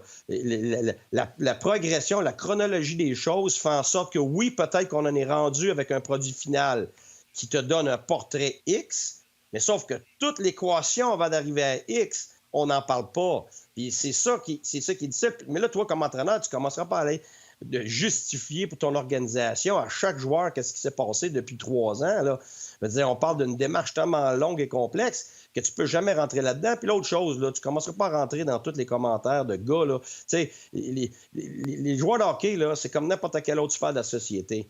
Les joueurs vont tout le temps chialer des coachs, ils vont chialer de leurs coéquipiers, ils vont chialer de l'organisation, ils vont chialer des médias, ils vont chialer des partisans et vice-versa. Fait que c'est pas juste là, les joueurs. Les coachs dans le bureau, ils vont chialer des joueurs, ils vont chialer du propriétaire, ils vont chialer... Pourquoi? Parce que c'est la même chose qu'on a n'importe quoi. Quelqu'un qui est dans une usine, tu sais, moi je me rappelle, je l'ai vécu, je travaillais un été quand j'étais étudiant dans un entrepôt. J'ai jamais entendu autant de chialage de ma vie. Pourquoi? Ben parce qu'ils passent leur journée ensemble, ça prend des sujets, puis une minute qu'il y en a un qui n'est pas de bonne humeur un jour, ou qui n'a pas eu son augmentation de salaire, ou qui s'est pogné avec le dirigeant de l'entrepôt, bien, ça part. Alors, le hockey n'est pas différent du reste de la société. Mais là, c'est là que moi, je trouve qu'on se fait tout duper médiatiquement. Ouais. Quand on entend une mini-partie d'histoire, puis là, on passe une chire là-dessus. Là, attends une minute, là, il y a un contexte, il y a toute une ambiance, il y a toute une démarche en arrière de ça. Alors, moi, j'ai tout le temps le premier réflexe de « Oh, attends une minute. C'est quoi qui est au-delà de l'évidence? » Alors, mon travail n'est pas de me demander ce que j'entends, c'est de où ça a parti, qu'est-ce qui s'est passé, puis où ça s'en va, puis est-ce qu'il y a quelque chose derrière ces commentaires-là? Parce qu'évidemment, il ne faut pas oublier, les gars se cherchent tous des contrats, et les agents et les joueurs sont des petites entreprises maintenant, donc ils vont gérer des interventions aussi pour que ça s'en aille dans une direction, là. Alors, moi, c'est là. C'est beaucoup plus complexe que ce qu'on pense. Ouais. Je veux tu sais, la psychopop à Saint-Saëns, Denis, souvent, je vais faire ça avec Guy. Moi, j'entends tout le problème en surface. Mais Guy, on parle des fois de nos enfants ensemble. Ma fille me parle pas, mais je la vois qui fait des erreurs. Et comme parent, je fais ce que mes parents ne faisaient pas. J'interviens. Chérie, telle affaire t'as faite, la façon de te parler à tel ami, je suis pas d'accord, je pense que tu devrais faire attention à tes relations. On parle beaucoup à nos enfants. Guy, tu fais la même chose, tu parles beaucoup à tes enfants, tu essaies de les diriger dans le droit chemin. On aimerait ça qu'ils ne fassent pas les erreurs qu'on a faites. Alors, je te pose la question, c'est-tu pas parce que nous autres, à la maison, on n'arrête pas d'essayer de vouloir les aider, les diriger, les empêcher de faire des erreurs, qu'une fois qu'ils sont rendus dans une équipe sportive, ils sont là à chercher le feedback puis à dire... Bien, personne ne me parle. Moi, je suis habitué que mon père et ma mère me disent tout. C'est-tu pas nous autres, notre génération de parents, qui a fait de ces enfants-là ce qu'ils sont présentement dans leur équipe sportive? Parce qu'on se mêle de leurs affaires bien plus que nos parents. Moi, mon père ne me parlait pas, m'excuse. Puis je suis pas triste de ça. Là. Je me plains pas de rien. Là. Vas-y, mon Denis, parce que je vois que tu as le goût. Là. Ben écoute, oui, il m'a allumé parce que là-dedans, là, au hockey, c'est un job. C'est un travail qui t'amène une rémunération, qui est du pain sur la planche. Tout ce que tu fais avec tes enfants, tu parles, puis on fait toute la même chose. J'ai 3 enfants, puis on leur parle, on les éduque. La différence entre un coach de hockey et un parent, c'est que ton enfant, tu peux pas le changer s'il ne t'écoute pas puis il fait pas le job. Ton enfant reste ton enfant. Fait que tu vas prendre le temps qu'il faut. Tu vas prendre... Si ça me prend 18 ans jusqu'au moment où il met le pied dehors de la maison pour essayer de lui montrer le droit chemin, qu'il m'écoute et m'écoute pas, je vais persister parce que je l'aime. Je l'aime d'amour, inconditionnel. Un coach de hockey, là, si jamais là, je parle à mon joueur pendant une demi-saison, une saison, puis il m'écoute pas, puis il fait pas le job, là, il y a du monde en arrière de lui qui peuvent le ramener. Fait que, tu sais, le scénario l'idée est bonne en arrière de ce que tu dis, mais pas tout à fait pareil.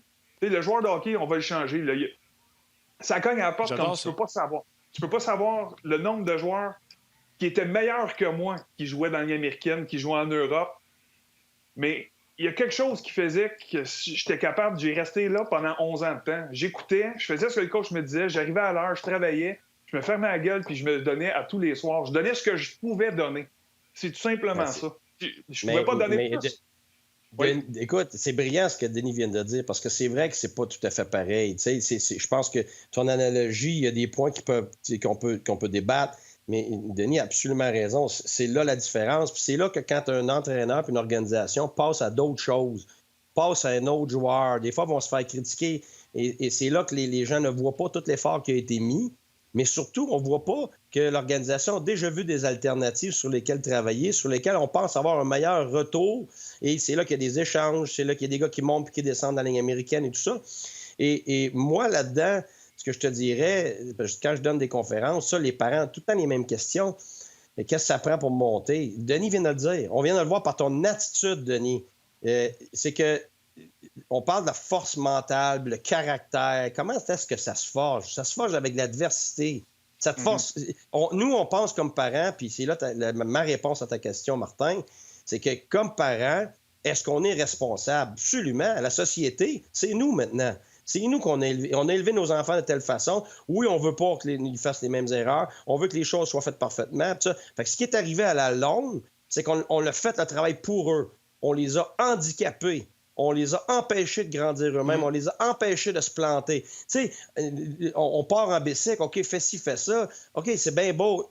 Une ou deux choses que tu peux leur dire. Mais ça, tu les laisses aller. Mais non, on va être là. Attends une minute, t'as l'affaire. Hey, attends, bouge pas. Écoute, là, t'es rendu, ça fait 3 heures, puis ils n'ont même pas fait une demi-rue en bicycle, là. Parce que tu as tellement peur qu'ils se cassent la gueule, tu as tellement peur qu'ils réussissent pas, qu'on fait ce qu'on aurait voulu qu'il arrive dans notre cas, alors que c'est pas ce qu'il aurait fallu.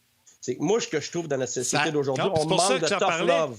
C'est le tough love qui manque. C'est pour ça que je t'en parlais, Guy. On n'a pas de tough love. C'est pour ça que je t'en parlais, Guy. Toi puis moi, on le fait. Tu le fais présentement. Tu n'arrêtes pas de nous le dire en ondes.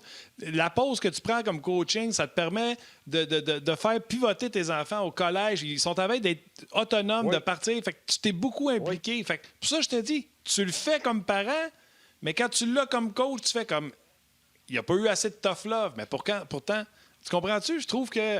mais tu le vois tout de suite. La psychopathe à Saint-Saëns, mais on s'amuse. Oui, je le sais, mais tu le vois tout de suite, ceux qui l'ont eu le tough love. Je peux te le dire, moi. Tu le sais tout de suite dans tes joueurs qui a eu le tough love puis qui ne l'a pas eu. Puis ça prend pas beaucoup de temps avant de le savoir, je peux te dire ça, par leur réaction, par leur persévérance. Moi, le mot persévérance, dans ma vie à moi, c'est ce qui a fait que je suis rendu, que ce soit dans mon mariage, que ce soit dans ma job, que ce soit dans mes relations. Mais cette persévérance-là est venue à cause du tough love de ce que j'ai eu quand j'étais jeune. Parce que sinon, je ne l'aurais jamais. Parce que la minute que ça ne va pas, je me serais tourné vers quelqu'un. La minute que ça n'a pas été comme j'aurais voulu, je me serais tourné vers quelqu'un. Exactement. Alors, à un moment donné, ça devient, ta minute, il faut que tu te débrouilles. Puis, j'ai pas plus de solutions. Ouais, mais c'est parce que la solution, c'est de payer le prix à long terme. C'est de valoriser le travail, l'acharnement, les échecs à long terme, ce qu'on ne valorise pas dans une société. Pourquoi? Parce qu'aujourd'hui, puis c'est pas de la faute à personne, c'est que la réalité a changé. Je pèse sur un piton, ça fonctionne tout de suite. Puis si ça fonctionne pas, je vais pas me demander comment je vais... Non, je vais changer de machine. Je vais m'acheter un meilleur téléphone qui fonctionne encore plus vite. Écoute, c'est fou, là. Mon gars, il regarde l'Internet, là, puis l'Internet va à 100 000 à l'heure, puis il dit « papa, il est pas assez vite ton Internet. » Comment ça, il est pas assez vite mon Internet? Pèse sur le piton, il est arrivé en 2 secondes. « Ah oui, mais c'est encore plus vite maintenant. » « Ah, mais pourquoi j'ai besoin de plus vite? Ça fait le travail. » Oui, mais ils sont habitués à avoir tout de suite, en 2 secondes. Tu sais, regardez dans le dictionnaire pour une définition de mots. Là, mes enfants, ils rient de moi, là. « Hey, papa, qu'est-ce que tu fais là? Tu vas regarder dans un livre. » Internet, ça prend 2 secondes. Mais alors ça, c'est une réalité. Hey. Par contre, dans tes relations, dans une job, tu n'as pas ça. Le coach ne donnera pas instantanément son respect. Il ne donnera pas instantanément sa confiance. Ça se gagne à longtemps avec de l'acharnement, avec de l'adversité, avec de la confiance que tu vas acquérir, avec des attentes que tu vas gérer. Puis ça, nos jeunes n'apprennent pas à faire ça. Puis ça, c'est notre faute à nous autres. Puis t'as raison, Guy. Puis c'est vrai que t'as raison. Puis c'est drôle, hein? Je t'écoutais parler, là, puis j'étais très concentré sur ce que tu racontais, que, tu sais, tu pèses sur un piton, si ça marche pas, on change de téléphone. J'ai un souvenir qui m'a popé, moi, d'un coup sec. Tu sais, je me rappelle, plus jeune, à la maison, le grille-pain fonctionne pas le matin. Mon père s'est installé sur le coin de la table, ouvrir le grille-pain, passer 2 heures à essayer de trouver une façon de le réparer, puis il a réussi. Aujourd'hui, là, moi, mes enfants ne me verront pas faire ça. Si le grille-pain ne marche pas demain matin, là, je le fous à poubelle, puis je vais en acheter un flambant neuf. Ah oui. Mais c'est ça pareil, c'est de notre faute. T'sais. C'est vrai que c'est comme ça. Drette ça. C'est ça. Hey, c'est une belle façon de finir, hein? Parlant de toast. ouais, mais tu dis quoi? Là, on a chialé, là. Puis là, on a dit ce que c'en était. Mais la clé là-dedans, c'est pas qu'est-ce que c'est. C'est comment on va s'adapter. T'sais, l'autre jour, on m'a demandé qu'est-ce que ça prend pour devenir un entraîneur dans le national. Qu'est-ce que ça prend pour devenir un joueur dans le national? En bout de ligne, ça prend...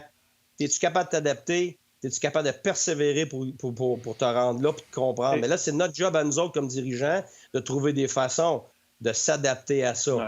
Alors, c'est là qui est dur. La mobilisation individuelle, la mobilisation de groupe, c'est ça le gros challenge de l'entraîneur d'aujourd'hui, parce qu'il doit comprendre. C'est la même chose, les présidents de compagnie sont pris maintenant, les gens qui dirigent dans les autres sphères, que ce soit à l'école, que ce soit en médecine et tout ça. Il faut maintenant, tu dois apprendre à gérer cette façon d'être-là. Alors, comment faire un pont entre les deux, c'est le travail de toutes les sphères de la société en ce moment. Puis c'est ça qui a fait, Guy, je pense. Tu sais, tantôt, Yannick expliquait que pour les coachs aujourd'hui, il faut qu'ils deviennent psychologues, pédagogues, il faut qu'ils deviennent ci, ça. Mais c'est le fait que les jeunes sont devenus le même. Ça a fait, en quelque sorte, c'est cette situation-là, je pense, qui a fait évoluer aussi d'autres choses, qui a fait évoluer l'entraîneur à ce qu'il est aujourd'hui. Tu sais, les entraîneurs aujourd'hui sont bien meilleurs qu'ils étaient dans notre temps. Là. Tu sais, je m'excuse, moi, quand je suis rentré dans la Ligue nationale, là, c'est des gars intenses, mais c'est de la vieille école en tabarouette. Là. Je faisais des pratiques, la même pratique, c'est 2 heures, puis je faisais 3 exercices, 40 minutes chaque. Là. C'était ça. Là. Mais tu sais, aujourd'hui, puis quand ça allait pas bien, il me sac après, il m'appelle dans le bureau juste pour me sacrer dehors, sans me dire rien. C'est quoi? Ouais, c'est ça, tu stop and go. C'est je rentre dans le bureau, je stop puis je sors. Mais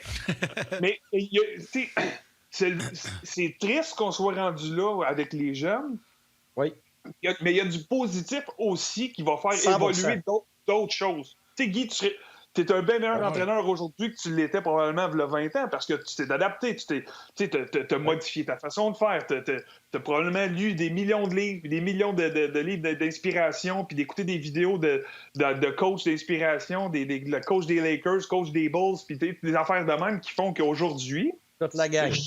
Bon, c'est ça. Fait que c'est une situation plate, mais éventuellement, on va sortir, on va devenir d'autres choses, puis qu'il y aura d'autres problèmes, puis on va se dire qu'aujourd'hui, c'était quand même pas si pire que ça. Fait que, tu sais, non, je suis d'accord. Totalement d'accord. C'est que ils nous ont forcés, nos jeunes d'aujourd'hui nous ont forcés à s'adapter. Puis c'est pour ça que je dis, le plus important, c'est l'adaptation des deux côtés. C'est de créer ce pont-là. C'est pas qu'ils n'ont pas raison. C'est pas que nous autres, on a raison. C'est comment créer ce pont-là pour optimiser ce qu'on a, autant comme entraîneur que comme joueur dans ton organisation. Fait que c'est facile de chialer. C'est facile d'être négatif. Ça, tout le monde est capable de faire ça. Ça, c'est l'affaire la plus facile. Le pire crétin est capable de faire ça. Mais de trouver des solutions, de bâtir quelque chose, c'est là la différence entre ceux qui vont atteindre des hauts niveaux puis avoir du succès, puis ceux qui ne l'ont pas. Puis ça, c'est vrai aujourd'hui, c'était vrai il y a 20 ans, c'était vrai il y a 100 ans, puis ça va être vrai dans 50 ans d'ici. Alors, je suis totalement d'accord avec toi, Denis. Ouais. C'est que tu gères des cotes, tu gères des gars faibles, tu gères des mitaines, tu gères des œufs. Non, mais tu sais, tout le monde, c'est varié, là, la panoplie du jeune joueur, des gars qui vivent l'adversité, des autres qui sont pas capables de faire cuire des œufs tout seuls. Tu comprends, là, c'est la panoplie de caractères puis de jeunes, tu sais, puis c'est probablement pire chez les juniors de la Ligue nationale parce qu'à un moment donné, l'entonnoir fait en sorte que les plus matures, mais il reste que il y en a partout de ça. Fait que tu sais, la capacité d'adaptation d'un coach aujourd'hui, puis je le vois plus que jamais là, parce que je suis dans le milieu là, mais c'est fou ce qu'on doit. Tu sais, faut que tu te plies en quatre pour faire plaisir à 24 gars et non faire plaisir à une équipe. Fait que c'est tough de même. Totalement d'accord. Puis je pense qu'une des solutions, moi je le vois avec l'âge, une des solutions, c'est comment tu vas t'entourer. Parce que c'est pas vrai qu'un entraîneur a tout. Que tu sois un entraîneur qui gagne la Coupe Stanley ou que tu es capable de durer 25 ans dans la nationale, un Barry Trotz et tout ça, il n'y a aucun des entraîneurs qui ont tous les atouts. C'est pas vrai. Tu as des forces, tu as des faiblesses, puis tu vas t'améliorer avec le temps, tu vas changer certaines choses, mais en bout de ligne, c'est comment tu vas t'entourer qui va faire que tu vas te complémenter d'une façon que tu es capable d'avoir des ramifications sur le plus de joueurs possible pour avoir le plus d'impact possible. Et puis c'est là que des fois, tu peux te tromper comme entraîneur. Pas juste avec ton joueur, mais avec ton staff. Okay? Il y a des années aussi même que j'ai aimé mon staff parce que j'avais un tel gars qui faisait telle chose dans telle situation. Puis le même gars, l'année d'après, avec des situations différentes, des circonstances différentes, m'amenait pas ce que j'avais besoin cette année-là. Alors, tu sais, ça aussi, ça fait partie de l'équation. C'est pas juste les joueurs. T'as des gérants que j'ai eus qui ont été d'une façon avec moi la première année. Puis là, tout d'un coup, la deuxième année, ça a complètement changé parce qu'eux se sont fait influencer par d'autres personnes. Alors, c'est extrêmement dynamique. C'est toujours appelé à changer. C'est pour ça que je dis que l'adaptation est encore plus importante souvent que l'information. En tout cas, moi, je vais vous dire une chose. Ouais, ben, Yannick... Je vous écoute parler, puis attends, juste avant. Je vous écoute parler, là, puis moi, le réflexe que j'ai comme parent, mais aussi comme dirigeant, j'ai envie de vous prendre tous les deux, puis de vous installer dans un Zoom meeting avec tous mes entraîneurs de la Ligue Midget 3, puis vous allez faire exactement ce que vous venez de faire là au cours de la dernière heure avec nous autres pour parler à nos coachs. Je pense que c'est la plus belle école ou leçon qu'on peut enseigner à ces entraîneurs-là qui aspirent à une carrière. C'est tellement intéressant, les boys. Je vous dis un gros merci. Vas-y, Martin. Ah, écoute, c'était écœurant, regarde, une chair de poule juste à en parler. Guy, ça me fait passer des fois quand on appelle des boys, puis on fait un Zoom, puis on jase de tout et de rien. On n'a pas de sujet préécrit qu'on veut parler, etc. Puis souvent, j'ai de la misère à expliquer c'est quoi on jase, parce que je dis tout le temps qu'on jase est différent que ce qui se fait déjà, puis tout le monde me regarde et fait « Ben ouais, c'est ça, déjà entendu ça ». Puis c'est Phil qui résume un peu mieux ma pensée en disant « Je pense qu'on jase est à son meilleur quand c'est improvisé comme ça. Épisode tellement captivant, host et invité hors pair. Good job encore, les boys. » Les gars, vous nous avez donné, c'était pas écrit en tout nulle part dans les cartes. Non, mais tant mieux. Puis c'est ça, on jase. C'est ça, on jase. C'est 4 boys. C'est le sillon Denis. Moi, en tout cas, j'ai suivi le sillon Denis. Je suis resté dans sa traque. Là. Fait qu'on dit, bon, c'est super. Là, Martin, on est-tu rendu à question 2 à Guy? Denis... non, il ira pas là, on est fini. On va repartir. On pouvait garder la semaine prochaine. Denis, il m'a toujours dit, hey, laisse-toi donc aller. Je dis, ben là, attends, maintenant, je vais pas prendre trop de place. Là, après ça, il dit, ben là, je suis plus capable de t'arrêter. Ben là, branche-toi, Calvas. Ah, très bon. Très bon. C'est ça. Non, mais c'est un secret de polichinelle. Les gens savent que je suis chumé avec Guy puis Denis. Je pense que depuis toujours, depuis que je travaille à RDS, j'ai tout le temps eu un immense respect pour tout. Puis j'ai toujours senti que c'était réciproque. Puis c'est ça que ça donne 4 bodés qui jasent. Yann, pas besoin de te convaincre qu'on est bodés. On est ensemble tous les jours. 4 bodés qui jasent puis qui ont du fun puis qu'on est capable de parler d'affaires sérieuses, qui touchent au hockey, mais qui sont un petit peu à côté également, les gars. Un énorme merci, un colleux. Je vous souhaite un bon week-end. Profitez du soleil, Denis puis Guy. Puis encore merci. Ça fait plaisir. Merci. Je vais aller dîner. Mon dîner est froid, là. Fait que je vais y aller. Salut. Ouais, moi avec. Salut. Salut. Hey Martin, vite comme ça pour conclure, parce que je veux pas l'oublier, je veux remercier toute l'équipe technique derrière, Corinne Boudreau qui est à la réalisation aujourd'hui, Roch Carignan aux médias sociaux, tout le monde qui travaille très très fort derrière la caméra. Ça a été encore une fois tout un show. Puis là, je pense, en tout cas, moi, depuis que je suis avec toi, c'est notre record. Là, faire 1h20, à part les émissions qui étaient prévues comme ça. Là. Mais c'était facile. Les derniers 45 minutes, j'ai posé une ou deux questions. À un moment donné, tes laisses aller sont tellement intéressants que les gars jasent. C'était bien le fun. Oui, Sylvain qui rit. Normalement, je travaille, mais là, il n'était aucunement question que je quitte le podcast. Il dit d'habitude, je pars à 1h, mais là, il dit j'ai pas été capable d'arrêter. Gaétan dit Guy pourrait décrire comment ça se passe dans un meeting d'entraîneur le matin d'un match. On va garder ça en note, Gaétan. De toute façon, toutes les questions qu'on avait pour Guy aujourd'hui, on les a pas pris. Laurent qui dit mange juste un popcorn, tellement intéressant comme conversation. Les gens sont vraiment. Tu sais, les gens posent même pas de questions. Les gens font juste dire à quel point ils ont trippé. Jonathan Audet qui dit salut l'émission encore une fois, les boys, aujourd'hui. Je pense que les gens ont apprécié. C'était peut-être un peu différent dans le style, mais autant on s'est amusé à cabotiner au début que là, on est tombé dans le sérieux et on a eu du fun. Fait que Yann, tu as dit déjà un gros merci à l'équipe technique. Tu as bien fait de le faire. Un gros merci également aux gens qui nous suivent, qui vont nous écouter, qui nous ont écoutés ou qui vont nous écouter en balado, en podcast un peu plus tard aujourd'hui. Gros merci d'avoir été là. Bon week-end, profitez-en. Bon week-end, mon Yann. Puis on se rejase lundi. Salut. Salut.